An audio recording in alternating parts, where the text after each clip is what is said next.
1870. The congregation dates back to 1836. And on my right here is the little white fixer-upper that just listed for $1,999,000. And this house just sold for $7,850,000 about 5 months ago. Now this is the highest point on the island. It's a whopping 18 feet above sea level. And this is the former home of Calvin Klein. The Calvin Klein house is called the Birdcage House. And it was the first house in Key West to ever sell for $1 million.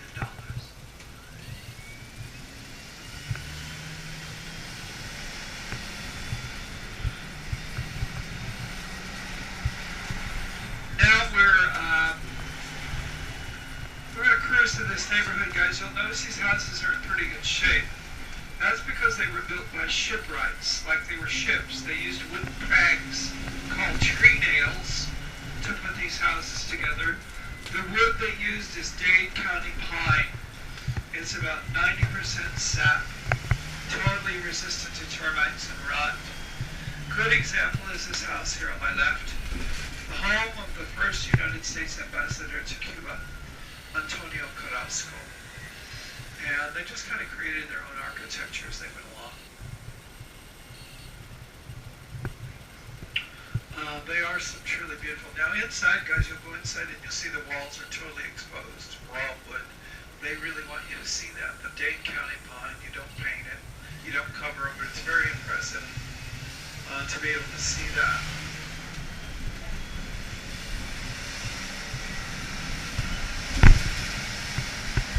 Now we still have the Navy here in Key West. The Navy's been here since the year 1820.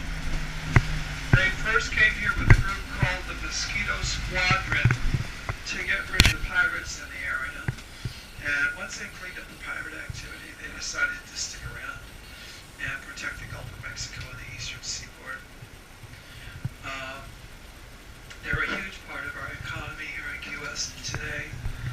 Population of Key West is about 23,000 full-time residents.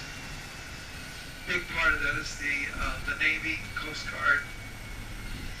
And as I turn right here, guys, I'll show you these little houses on your left. This was all naval housing until just a month ago. All these homes were sold to a private developer here in Key West, and you can say goodbye to these houses, guys. You may, for the last time you'll see it, they're going to bulldoze all these houses down. And they're going to build houses that look like the Truman Annex. More people, more units, more money.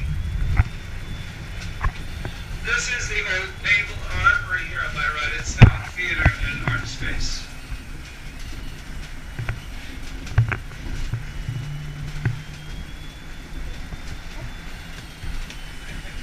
This piece of property on my left, the guy bought this in 1998 to build this house on, not knowing there are 100 people buried here.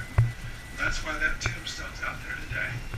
A little abandoned graveyard from before the Civil War.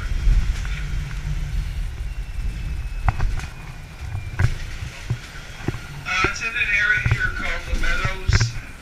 Beautiful little bungalows back here, guys, like they just built right here. They just did this wonderful landscaping job here. The Meadows, of course, doesn't have so many stringent building codes over here. Now, if you live over here, guys, that's a whole different story. This is old Key West, and you better start filling out your forms. It's like living in France. Because the responsibility to keep these houses in good shape and to keep them up to code, very important. You have to display your paperwork in the window so that they'll know you have permission from the Historic Preservation Society.